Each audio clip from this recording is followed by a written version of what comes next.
A partir de agora, a Timbira apresenta Direito no Ar. Direito no Ar. Fique por dentro dos direitos e deveres do cidadão. Direito no Ar. Na Rádio Timbira. No ar, Heraldo Moreira, comunicando. Olá, meus amigos e minhas amigas do Direito no Ar, programa que é fruto da parceria entre a Rádio Timbira, a Associação dos Magistrados do Maranhão e o Instituto Mérito. A Rádio Timbira, você sabe, é a emissora oficial do Estado do Maranhão, sendo vinculada à Secretaria de Comunicação Social, cujo secretário é o jornalista Ricardo Capelli. O diretor-geral da Timbira é o também jornalista Robson Paes. A Associação dos Magistrados do Maranhão é presidida pelo juiz Olídice Barros e tem como diretora de comunicação a juíza Marcela Lobo. O Instituto Mérito divulga em seu perfil no Instagram eventos acadêmicos e humor jurídico.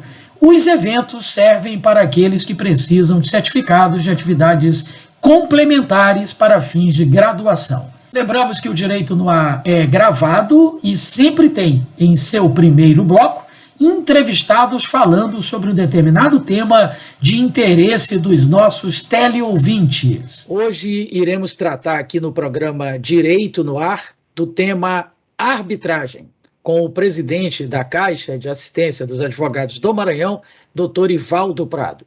Doutor Ivaldo, é um prazer, um privilégio tê-lo conosco aqui no Direito no Ar. Eu sei que o senhor é um homem extremamente atribulado aí, com muitas demandas diárias da Caixa de Assistência dos Advogados, onde o senhor está fazendo, diga-se de passagem, um grande trabalho, um trabalho que certamente vai entrar para a história da Caixa de Assistência dos Advogados. E como é a primeira vez que nós estamos lhe entrevistando aqui no programa, tradicionalmente a gente foge um pouco do tema inicialmente para conhecer um pouco da pessoa do entrevistado, até para que sirva de inspiração para aqueles que estão nos acompanhando nesse momento.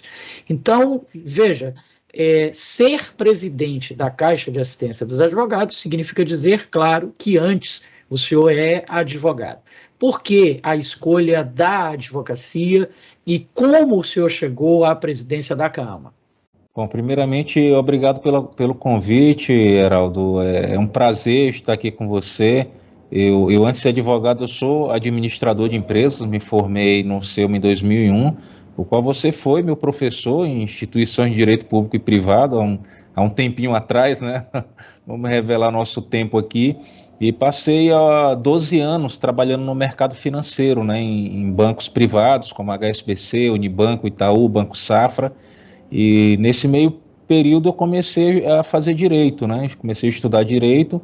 Eu sou de uma família de juristas, eu tenho um tio procurador da República, primo promotor, tio advogado do Banco do Brasil, outro advogado. Então, sou de uma família de juristas e sempre foi um anseio, né, buscar a mesma carreira. Então, ao longo do meu período como administrador e cursando Direito, eu consegui concluir a faculdade de Direito, no CEUMA também, e em 2012 passei na OAB e resolvi arriscar, apesar de já estar com uma carreira estabilizada no banco, estar como um alto executivo no mercado financeiro, mas o estresse de banco é muito grande, é muito alto, e eu já casado com 2 filhos, querendo...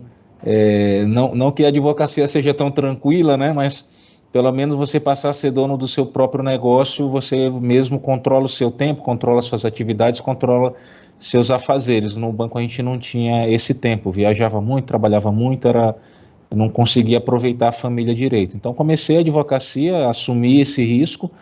A vida é feita de riscos, né, a gente tem que correr riscos calculados, né, sair da minha zona de conforto. E iniciei na advocacia em 2012, tá? Vou fazer 10 anos de advocacia agora esse ano.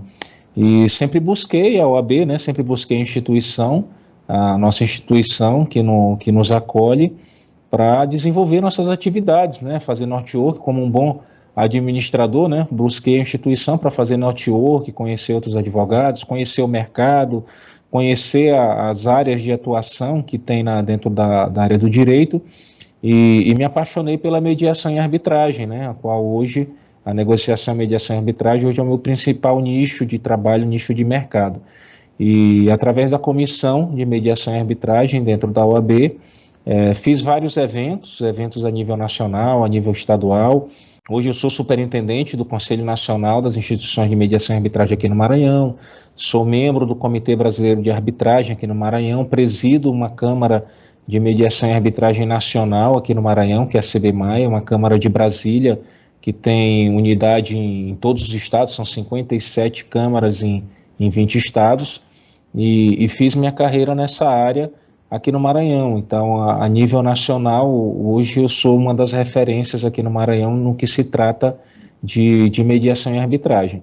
E dentro dessa militância, dentro da OAB, já comecei ali na gestão do Mário Macieira, e depois veio o Tiago Dias, participando das comissões, fui convidado, devido ao trabalho que a gente desenvolveu, a assumir a presidência da Comissão de Mediação e Arbitragem, e na última gestão do presidente Tiago, eu passei pela coordenação geral das comissões. Eu fui o coordenador geral das comissões. A OAB hoje tem 93 comissões temáticas, né, como, para quem não conhece, são comissões dentro da área do direito, né, comissão de direito trabalhista, previdenciário, criminal, mediação e arbitragem, por aí vai. Então são 93 comissões com presidente e diretoria que tratam de várias áreas do direito, né, eventos acadêmicos, eventos, discussões, palestras, congressos e por aí vai.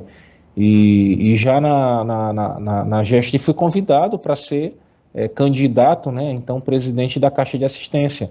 Eu sempre carreguei comigo, professor Heraldo, apesar de advogado, a minha veia de administrador. Então sempre trabalhei com planejamento estratégico, sempre trabalhei com plano de ação, sempre trabalhei com uma meta, tá, com objetivos bem traçados, e isso me fez destacar dentro do meio advocatício. Tá? Então, com isso fui convidado para ser candidato a presidente da CAAMA, ganhamos a eleição no final do ano passado, e aqui estou na Caixa de Assistência, dando minha contribuição para a advocacia, né, no braço social da OAB, que, para quem não conhece, a Caixa de Assistência ela cuida de oferecer para a advocacia assistência social, benefícios na área de saúde, esporte, lazer, educação, e é isso que a gente faz, ao contrário da OAB, né, que cuida da fiscalização, das prerrogativas, da defesa da classe. Então eu costumo dizer que a CAAMA cuida da parte legal da OAB, né, na parte divertida, né, enquanto a OAB fica com aquela parte de fiscalização, prerrogativas e defesa da classe. Então, hoje nós temos vários consultórios aqui, consultório odontológico, clínico geral, pediatra, fisioterapeutas, psicólogos, dermatologista, que atendem a advocacia e seus dependentes de forma gratuita. Hoje nós temos pouco mais de 24 mil advogados inscritos em todo o estado, mais dependentes, nós chegamos a um público de quase 100 mil pessoas. Então, é um número bem importante, a qual a gente busca atender com excelência, né? E nós temos alguns pilares de gestão hoje aqui dentro da CAAMA, que junto com a nossa diretoria aqui da Caixa de Assistência, a gente tenta botar em operação. Então, como gestor, eu busco executar cada plano de ação daquele que a gente traça dentro do nosso planejamento estratégico, para que não fique só na promessa. Então, para você ter ideia, em 6 meses de gestão, eu acho que a gente já cumpriu quase que 100% das nossas promessas de campanha, porque a gente fez um plano de transição, tivemos alguns percalços até hoje, a gente está com alguns problemas devido à questão da pandemia, né? Muitos advogados em dificuldade, e a gente está com uma inadimplência importante. Então a gente vem buscando outras fontes de arrecadação para poder equilibrar esse déficit e continuar oferecendo todos esses benefícios para a advocacia. Então esse é o trabalho que a gente desenvolve na Caixa hoje. Tem grandes projetos como o Clube de Vantagens, né, que são parcerias com estabelecimentos comerciais, que a gente oferece descontos para a advocacia, e devido ao tamanho do nosso Clube de Vantagens, né, algo em torno de 100 mil beneficiários diretos e indiretos, a gente consegue descontos importantes, como por exemplo aqui na Pague Menos nós temos descontos de até 45% de desconto em medicamentos genéricos e 20% em medicamentos de marca. Na Smart Fit, o plano Black deles lá, que custa R$ 120, fica por R$ 90 para o advogado. Tá? Dentre vários outros estabelecimentos comerciais, tanto a nível estadual como a nível nacional, que a gente vem buscando parceria. Tá? Nosso atendimento médico hospitalar, como eu já falei para vocês, que a gente atende de forma gratuita aqui com excelentes profissionais. Na nossa gestão nós criamos um site novo com a marcação de consultas online. O advogado não precisa mais ficar no telefone ligando e ninguém atende.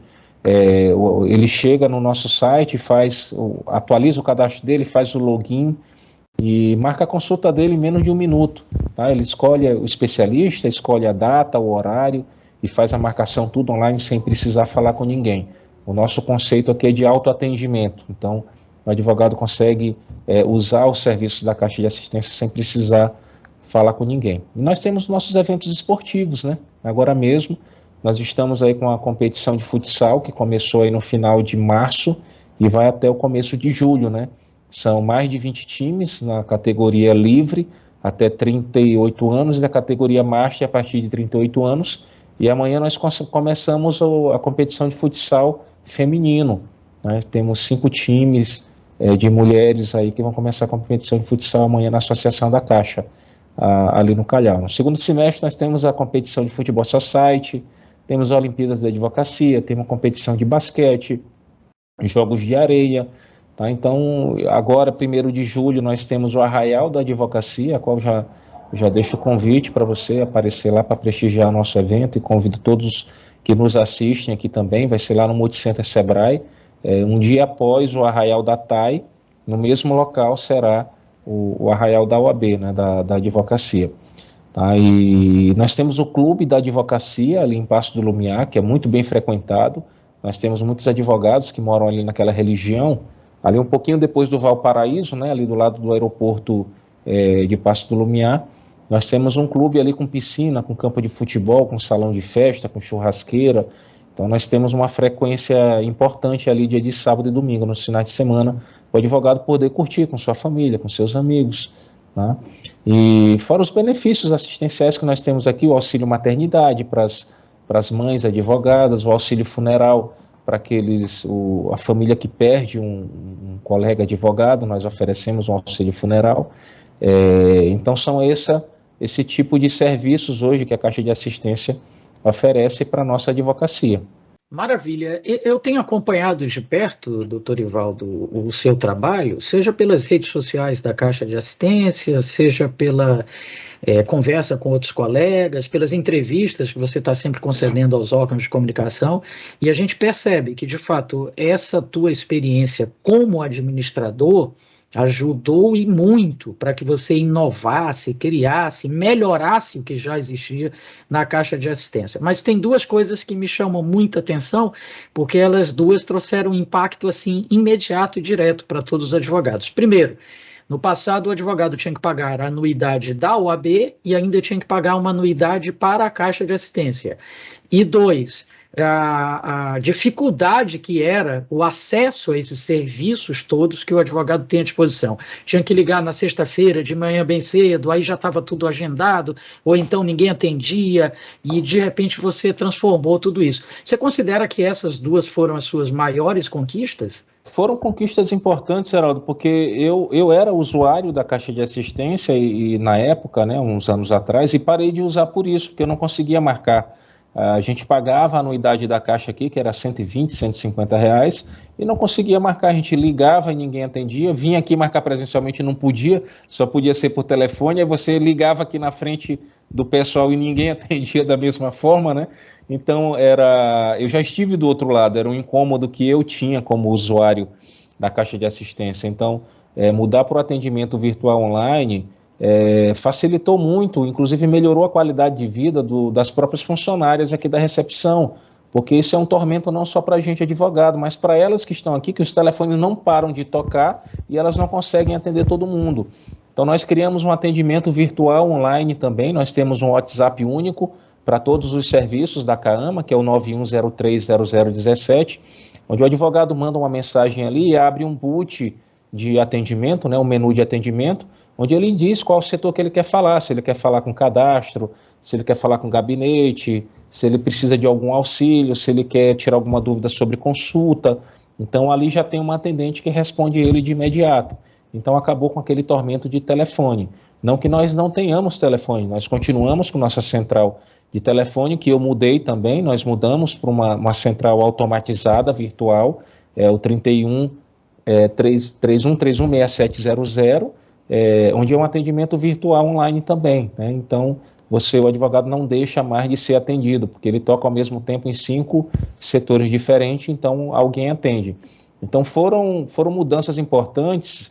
Agora, sim, a gente continua, Heraldo, de alguma forma, a questão da anuidade em si. Qual foi a minha ideia em acabar com a anuidade? Foi uma perda de receita? Foi, mas você imagina o seguinte: no Brasil todo, somente 5 caixas de assistência cobravam anuidade da Caixa. Aí o Maranhão era uma delas. E pelo levantamento que a gente fez, era uma anuidade que no final, no orçamento, não fazia tanta diferença. E limitava a quantidade de advogados que tinham acesso aos serviços da Caixa.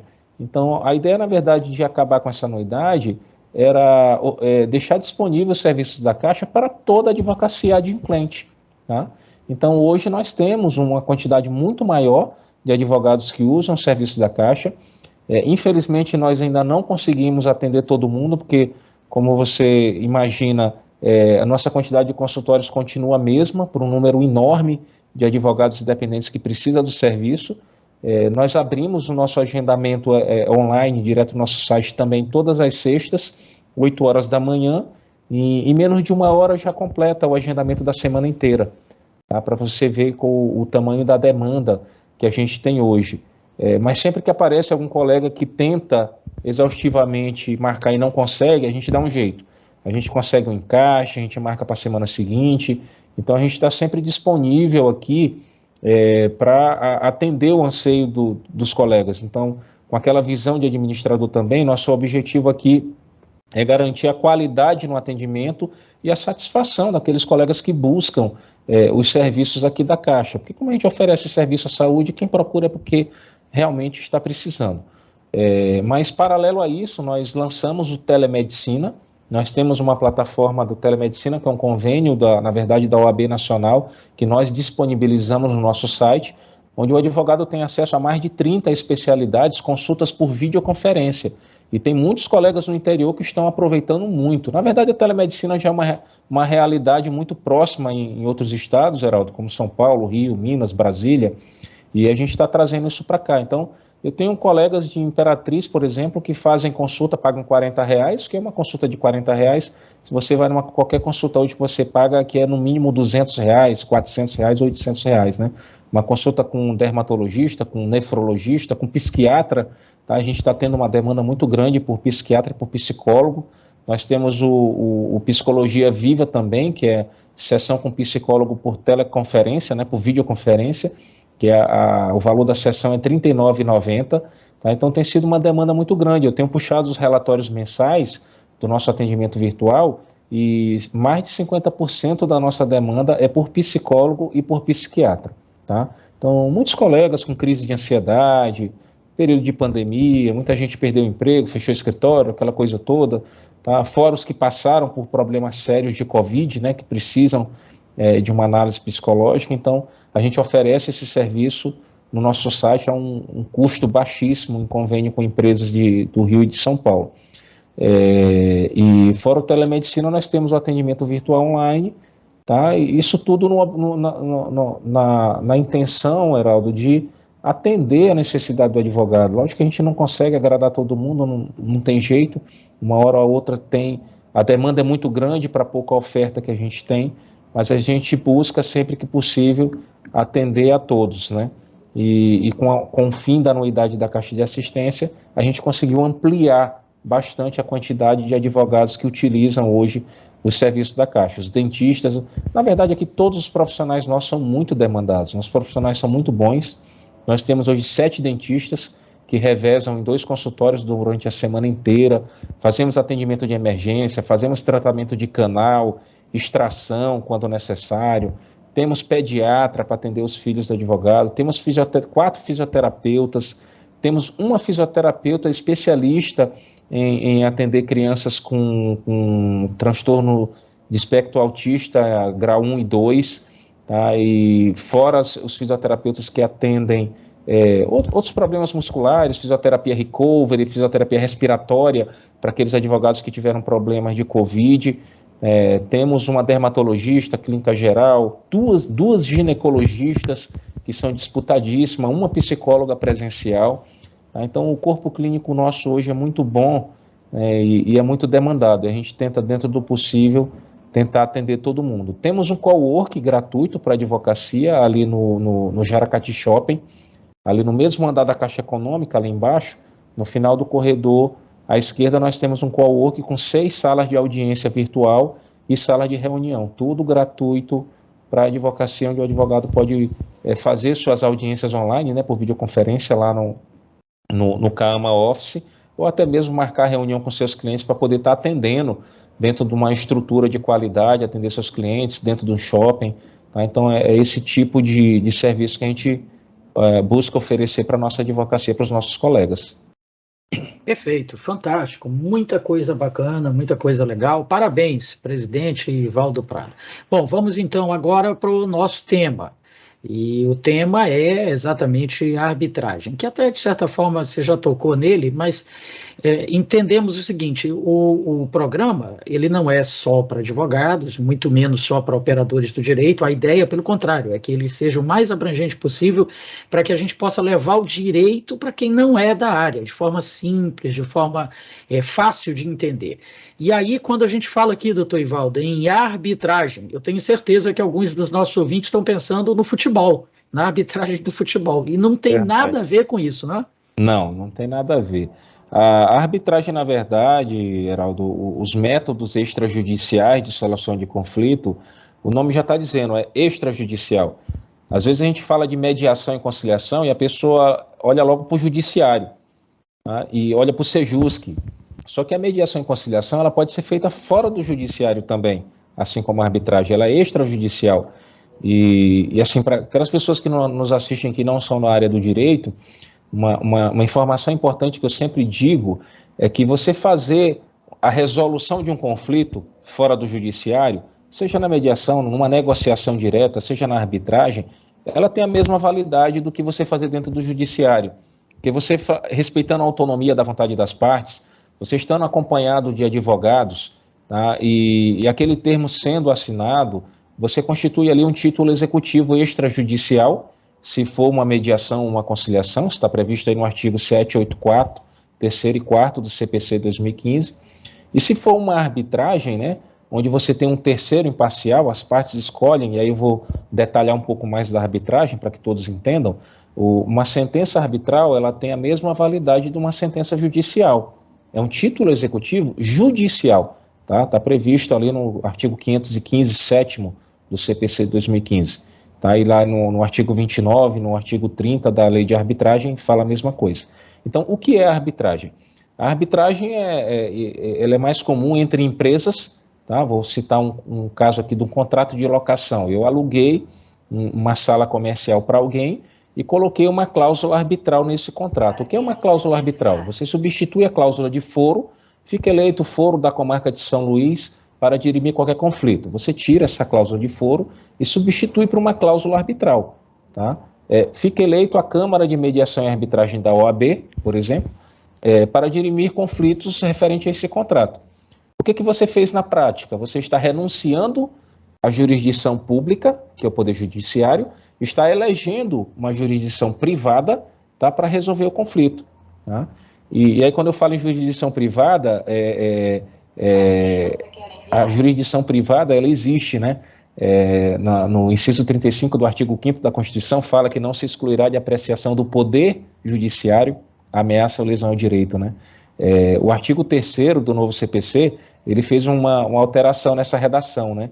Ele coloca que não se excluirá de apreciação jurisdicional a ameaça ou lesão ao direito. O que o artigo 3º quis dizer com isso? Que não existe só um tipo de jurisdição, não existe só o judiciário. Você tem a jurisdição privada. E quando em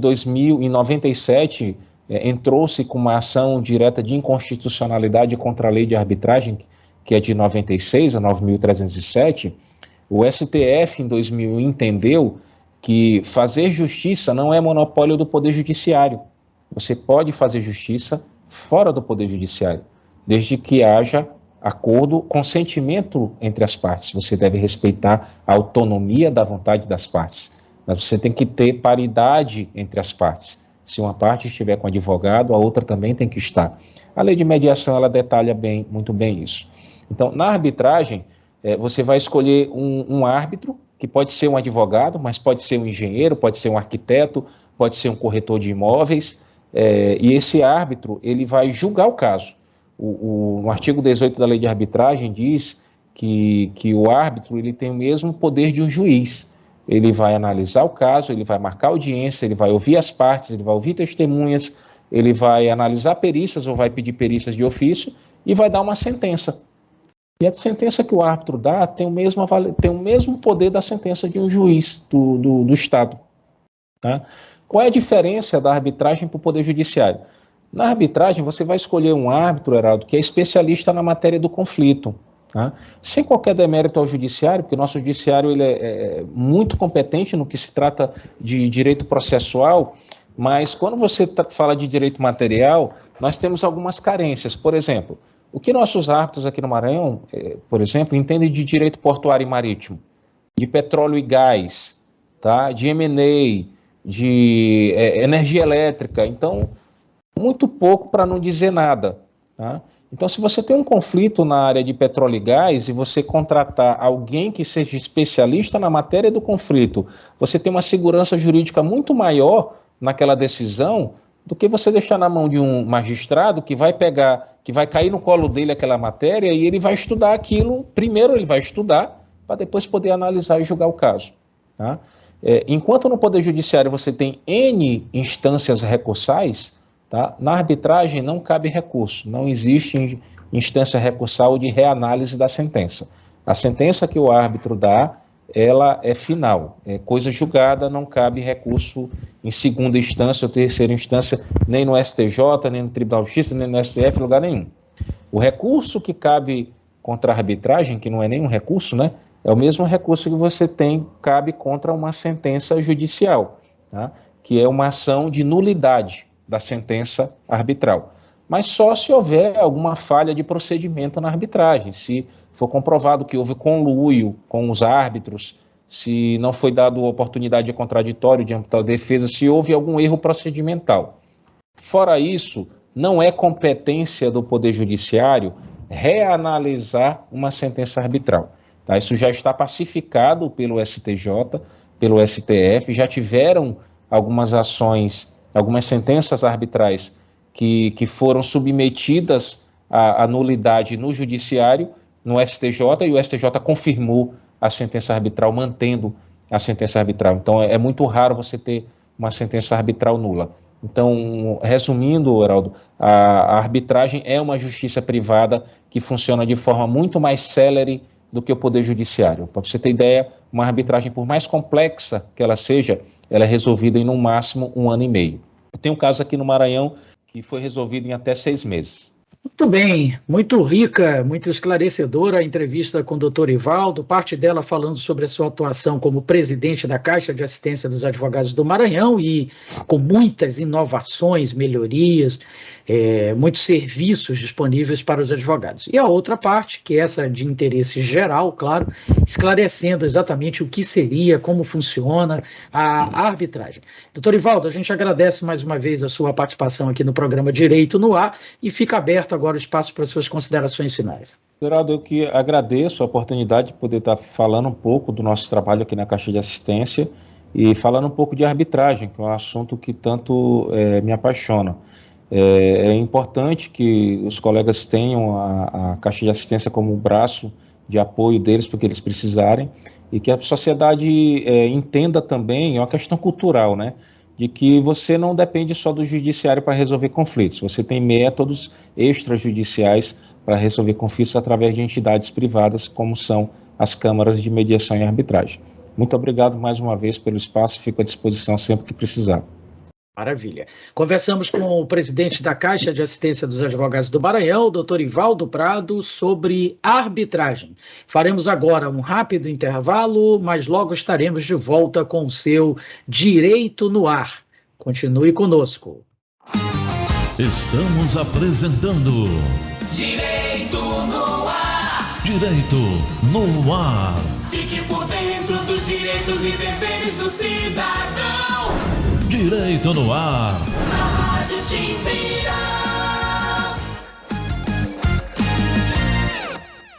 Uma mentira repetida 1000 vezes vira verdade? Não! É falso que o Supremo tenha tirado poderes do presidente da República de atuar na pandemia. É verdadeiro que o STF decidiu que União, estados e prefeituras tinham que atuar juntos, com medidas para proteger a população. Não espalhe fake news. Compartilhe as verdades do STF. youtube.com/TV Timbira. Acesse e acompanhe a programação da Nova 1290.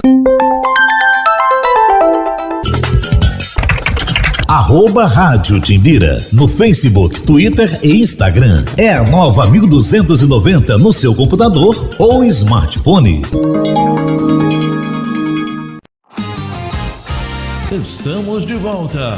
Direito no Ar. Direito no Ar.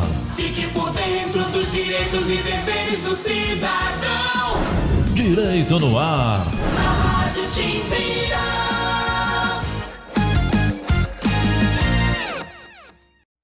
No ar, Heraldo Moreira, comunicando.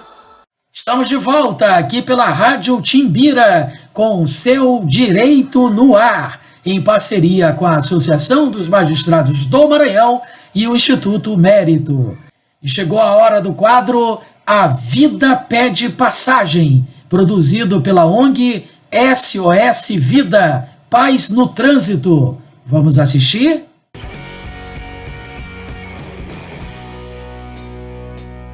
Olá, sou José Martinho, integrante da SOS Vida pela Paz no Trânsito.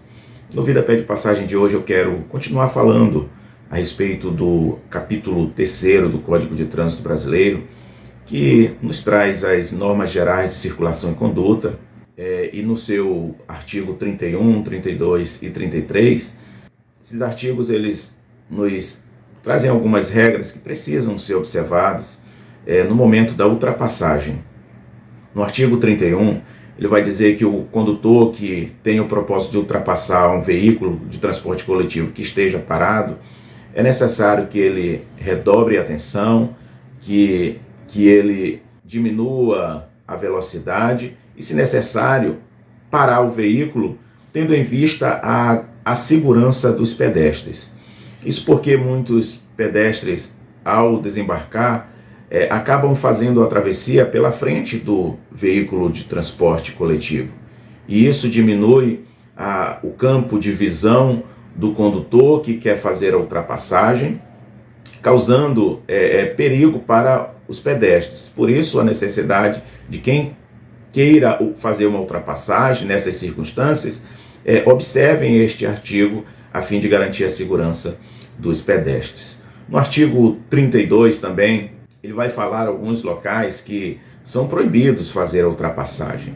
Isso tudo também visando a segurança dos usuários da via. O condutor ele não poderá ultrapassar o veículo em vias com duplo ou pista única nos trechos em curvas, aclives, em viadutos e nas travessias de pedestres, exceto quando houver a sinalização que permitam essa ultrapassagem. É grande o número de acidentes de trânsito nas rodovias estaduais, federais, por conta da não observância nestas regras que estão contidas no artigo 32 do Código de Trânsito Brasileiro. No artigo 33, ele vai dizer que nas interseções e suas proximidades, o condutor não poderá efetuar ultrapassagem. Isso porque no local de interseção, que é todo cruzamento em nível, ou entroncamento, bifurcação, há um conflito de veículos, encontro de veículos, e por isso não se pode fazer a ultrapassagem. Importante que nesses locais não há necessidade de sinalização nem horizontal, nem vertical. Então, possamos estar observando esse capítulo, esses artigos, a fim de garantir um trânsito mais seguro.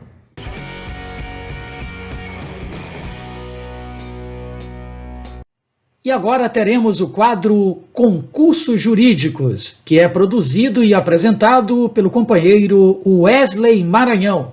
Vamos acompanhar. Bom dia, Heraldo Moreira, bom dia a todos ligados no Direito no Ar, aqui pelas ondas da nova 1290 Rádio Timbira, a primeira do Maranhão. Eu sou Wesley Maranhão e estamos iniciando o quadro Concursos Jurídicos, onde a cada programa a gente traz informações de concursos que estão abertos no Maranhão e no Brasil. Hoje a gente traz para você o concurso da Procuradoria-Geral do Estado do Pará. São 10 vagas mais cadastro de reserva. O salário inicial é de R$ 10.534, mais benefícios. As inscrições vão até o dia 1º de julho no site da banca organizadora, que é a Sebrasp. Então acesse sebrasp.org.br. Fique ligado e não perca essa oportunidade. Tchau, professor, e até a próxima.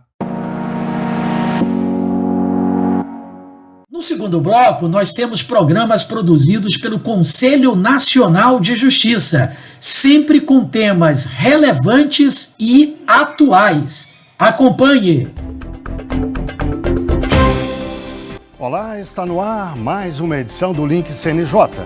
Aqui você acompanha assuntos da justiça que impactam o seu dia a dia em reportagens e conversas exclusivas com personalidades do mundo jurídico. E hoje vamos falar das conquistas e dos desafios do CNJ.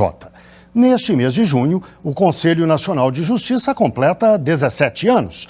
E nós vamos fazer aqui um balanço do impacto que o CNJ teve até agora na justiça brasileira e dos caminhos que ele ainda precisa trilhar.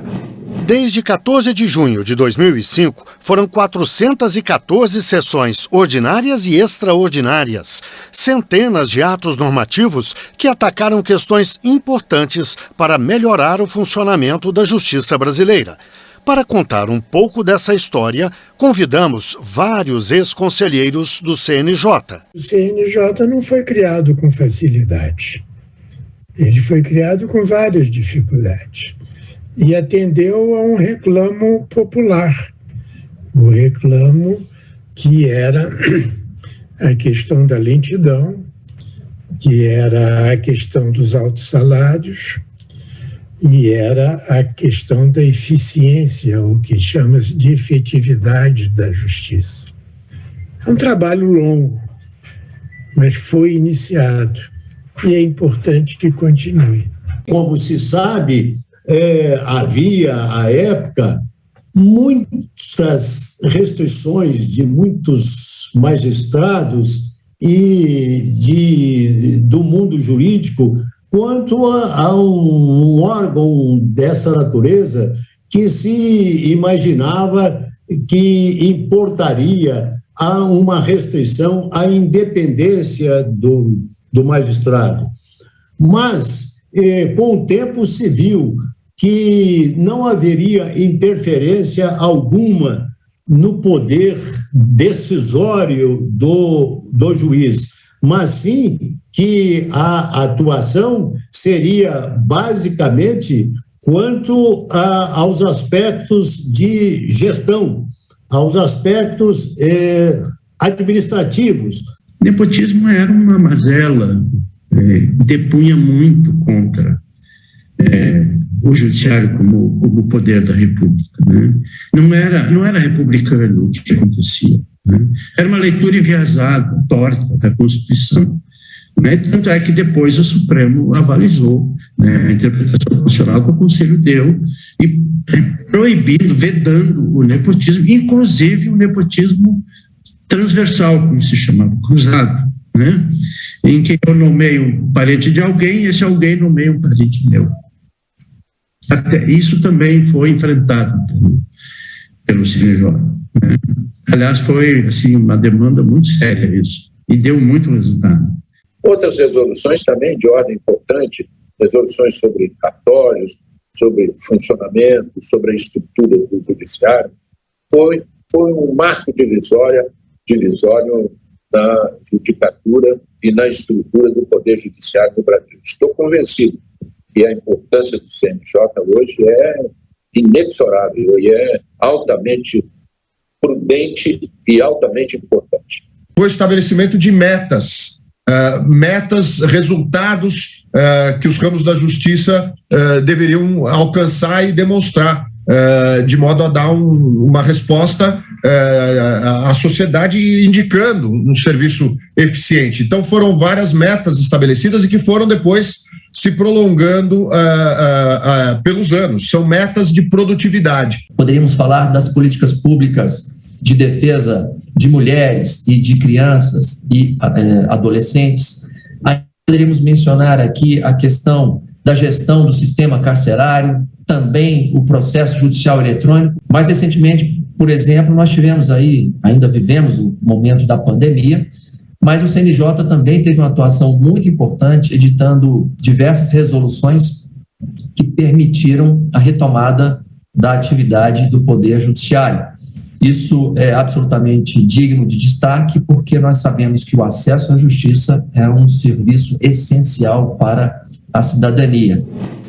Para falar sobre o assunto, eu converso agora online com Sérgio Rabelo Tan Renault, advogado e ex-secretário da Reforma do Judiciário do Ministério da Justiça na época da criação do CNJ. Converso também com Fabrício Tomio, doutor em Ciência Política e professor na Universidade Federal do Paraná. Muito obrigado aos dois pela participação no Link CNJ. Eu começo com uma pergunta para o Sérgio. Esses 17 anos, que diferença você acha que o CNJ fez na justiça brasileira? Como ela era antes e como ela é hoje, a partir da criação do CNJ? Pois é, eu tenho uma avaliação positiva sobre a criação do CNJ e acho que quem tem uma avaliação negativa é porque não se recorda de como as coisas funcionavam antes da criação do CNJ. É melhor com o CNJ do que sem o CNJ. O CNJ cumpre, sim, uma função de organização da atividade jurisdicional, de organização do Poder Judiciário em todo o país. Ele estabelece normas para o funcionamento dos tribunais que devem ser seguidos por todos os órgãos judiciários. Então, ele tem, sim, uma atividade organizacional importante que não tinha quem cumpria antes, né? Agora, do ponto de vista da atividade correcional, eu acho que o CNJ deixou a desejar. Eu acho que ele não cumpre adequadamente aquela expectativa que se tinha, né? E acho que é possível fazer uma melhoria na sua função correcional e ainda acredito que isso possa ocorrer. Fabrício, eu lhe peço a mesma avaliação, desempenho do CNJ nesses 17 anos. Sem dúvida, o impacto do CNJ no judiciário, no conjunto das instituições, talvez mais significativo, é viabilizar algum controle do Poder Judiciário como um todo e que acaba se expressando em algum grau de unidade. Transparência que o Poder Judiciário passou a ter após a institucionalização do CNJ e do seu funcionamento é algo incomparável para quem atuava ou estudava e para a própria cidadania antes da sua existência. Obviamente, alguns gaps ou algumas faltas ainda estão presentes, mas, sobretudo, o acesso a uma prestação jurisdicional, seja para um caso muito simples ou para questões complexas que envolvam direitos humanos, ela não tem a devida celeridade, certo? E, portanto, um dos aspectos que essa unidade construída pelo CNJ, seja na fiscalização administrativa, seja no controle financeiro, seja na correição da magistratura, acaba não impactando no direito ao conjunto dos cidadãos e das organizações sociais por uma justiça que funcione num prazo adequado para cada uma das suas demandas. Sérgio, qualquer mudança profunda ou não que se faça num organismo complexo como o judiciário, que envolve tanta gente, tantas regras, uma estrutura tão grande, não é fácil, isso é notório. O CNJ tem o papel de conduzir, de acelerar, de liderar o processo, mas sozinho ele não faz uma reforma tão grande ou não faz avançar tanto o processo, porque depende certamente da corporação como um todo, do quanto a magistratura está disposta a acompanhar o processo e até mais do que isso, do quanto a sociedade está madura para esse processo. Ele pediria que fizesse uma análise disso. A sociedade brasileira está madura, a magistratura brasileira está madura para passar pelas transformações todas que precisa passar no sentido da modernização, da correição. Eu acho que você colocou num ponto muito importante, realmente. A complexidade da organização do judiciário no Brasil é uma coisa impressionante, né? É uma máquina, uma estrutura imensa, espalhada pelo país todo, milhares de pessoas envolvidas, dezenas de órgãos envolvidos, com atribuições, competências complexas, exercendo uma atividade fundamental para a cidadania. Então, é uma questão realmente muito complexa, né? Agora, eu gostaria de dizer o seguinte, quer dizer, o que nós evoluímos durante esses 17 anos é uma evolução realmente bastante significativa. Eu gostaria de ressaltar o ponto levantado pelo professor Fabrício em relação à maior transparência do judiciário. A verdade é que há 20 anos atrás não se sabia nada a respeito do judiciário. O judiciário era realmente um organismo fechado, hermético, difícil de ser compreendido e de pouco compreensão por parte da cidadania, né? Que as pessoas não sabiam o que acontecia no judiciário, a atividade do juiz, o número do juiz, o valor envolvido nas demandas judiciais, enfim. É uma questão de total ignorância a respeito do que ocorria no judiciário. Hoje não é verdade mais. Hoje nós temos uma quantidade de informações a respeito do judiciário, e essas informações são públicas, muito grande, é muito importante isso. A partir do momento que se constata que o judiciário exerce uma atividade fundamental para a cidadania, é importante que essas informações que fazem parte da organização do judiciário sejam de acesso a todas as pessoas, sejam conhecidos por todos aqueles que se interessam por essas informações. Então, essa é uma questão fundamental. Eu acho que foi importante a colocação do professor Fabrício em relação a isso, porque talvez realmente o ganho mais importante em relação à criação e funcionamento do CNJ tenha sido realmente a maior transparência do judiciário. Mas ainda há outras questões fundamentais, principalmente aquelas que dizem respeito diretamente ao cidadão. Aí é que a coisa, eu acho que evoluiu pouco. Acho que isso decorre muito provavelmente em função da complexidade do sistema, como você bem disse, porque é realmente um sistema complexo demais, envolvendo o país inteiro, uma quantidade enorme de pessoas, de atividades muito complexas, então tudo isso é muito complicado, né? Mas o fato é que havia, quando foi criado o CNJ com a emenda 45 de 2004, havia, sim, uma expectativa de que o CNJ pudesse atacar essas questões fundamentais. Mas ele traz pouco resultado do ponto de vista da efetividade, da melhoria do funcionamento do judiciário, do ponto de vista de maior celeridade da tramitação dos processos judiciais e do ponto de vista de maior acesso às pessoas, principalmente às pessoas de mais baixa renda, à atividade jurisdicional, que é uma questão fundamental para o desenvolvimento do país, para a democracia, para o Estado de Direito, porque, afinal de contas, o judiciário presta um serviço, como eu disse, fundamental para toda a cidadania, para os cidadãos todos do Brasil.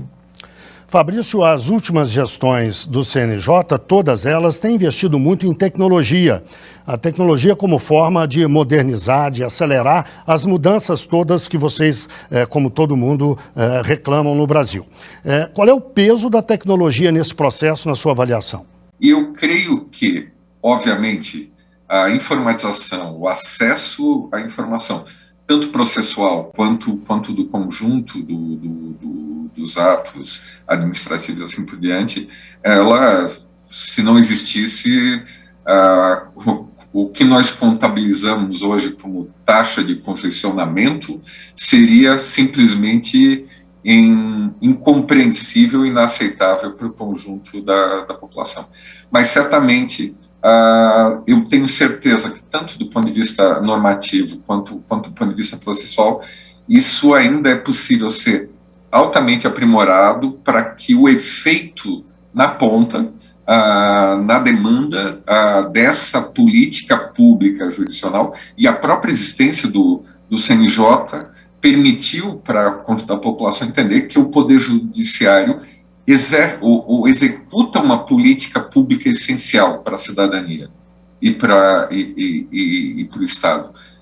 Para compreender a própria atuação do conjunto do Poder Judiciário como uma política pública e, portanto, que tem, além das prerrogativas de poder, a expectativa por parte do cidadão que essa política pública, que é a jurisdição, também tenha o grau de eficiência demandado. Eu gostaria de destacar uma questão levantada pelo professor Fabrício, muito corretamente, que essa questão da informatização ocorrida no Judiciário nos últimos anos, houve o concurso de pesados investimentos nessa área. Se não tivesse ocorrido isso, a impressão que eu tenho é que nós teríamos entrado em colapso, né? Sem a informatização, o Judiciário hoje não funcionaria, porque o volume de processos e o volume de demandas e de pessoas envolvidas é tamanho que não era possível gerenciar uma máquina dessa complexidade sem esse processo de pesados investimentos em informatização. Isso realmente ocorreu e acho que de uma maneira adequada, sempre é necessário mais, evidentemente, mas esse é um avanço fundamental. Sérgio, por falar em políticas públicas, um dos papéis do CNJ é estabelecer políticas públicas para várias áreas. Eu lembro até de algumas que nas últimas gestões têm sido bastante fomentadas, como na área de meio ambiente, de direitos humanos, violência contra a mulher, na área do sistema carcerário. Quais seriam as prioridades para o estabelecimento de políticas públicas na sua avaliação? Eu vou destacar a questão carcerária, por exemplo, que é uma questão fundamental e dramática no Brasil. Quer dizer, e o CNJ pode não ter resolvido a questão, não resolveu, mas tocou sim na ferida em questões importantes em relação à política carcerária, que é uma questão fundamental na implementação de políticas de direitos humanos adequadas e necessárias no país. Então, acho que o CNJ, na medida em que ele define as políticas em que pode atacar, que política que ele pode trabalhar, ele pelo menos ele destaca aquelas questões que são fundamentais para o desenvolvimento da atividade jurisdicional de acordo com as suas competências. Eu gostaria só de destacar uma questão que acho que é importante, é que durante esses 17 anos do CNJ, o que nós verificamos foi que o Judiciário acabou tendo o seu papel, o Judiciário acabou tornou-se nesses 17 anos um poder com maior destaque na atividade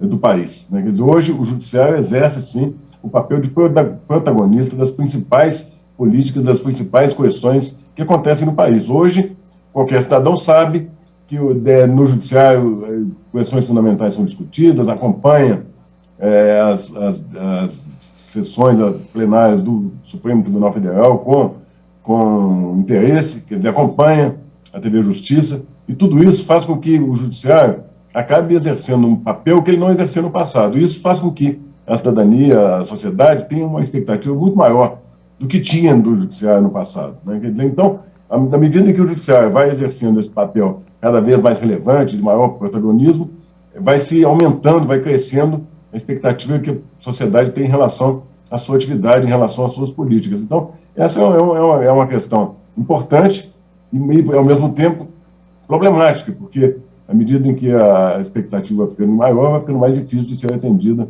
pelo próprio Judiciário, né? Então, acho que é uma questão que ainda vai demandar muita discussão e muita reflexão pelos órgãos responsáveis pela atividade jurisdicional no país, e acho que o CNJ pode sim cumprir um papel fundamental nesse aspecto. Como eu disse anteriormente, antes não existia o órgão que pudesse fazer a implementação dessas políticas e definição de quais as áreas prioritárias para a sua atividade. Hoje existe, né? Quer dizer, já temos aí um órgão constituído, com uma história, com alguns serviços relevantes prestados, né? Como eu já disse, alguma frustração em relação ao que se esperava anteriormente, mas o fato é que ele exerceu, sim, uma atividade que nós temos aí, o órgão, as condições, vamos dizer, normativas para que ele exerça a sua atividade. Quer dizer, não há mais um vácuo, uma necessidade de criação de regras, de normas, para que este órgão exerça a sua competência.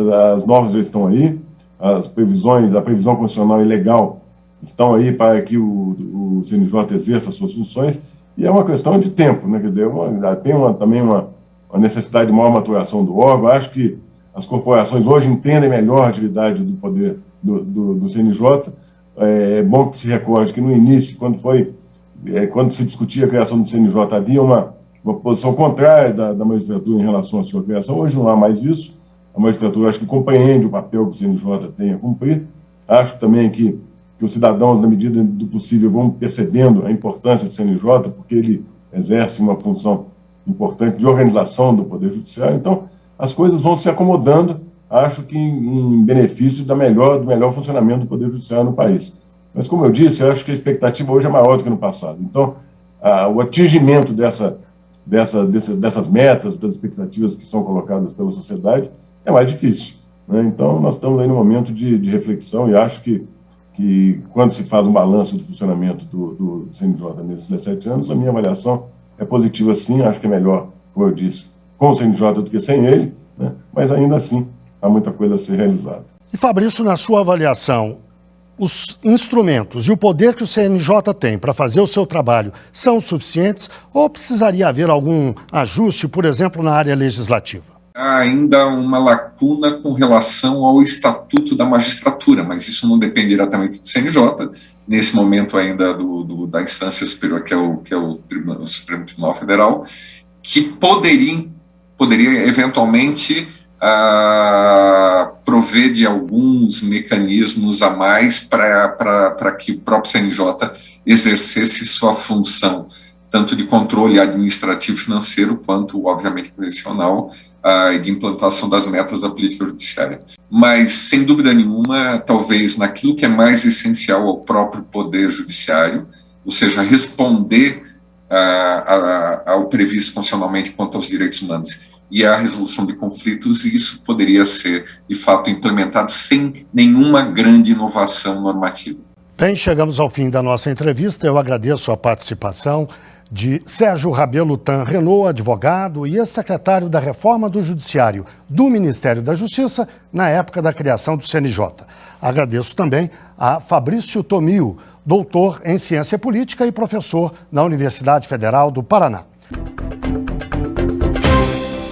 E a gente lembra que, caso você queira participar do nosso programa, apesar dele ser gravado, você pode fazê-lo com suas críticas, dúvidas ou sugestões pelo nosso e-mail amaimprensa@gmail.com. AMA, imprensa, tudo junto, @gmail.com.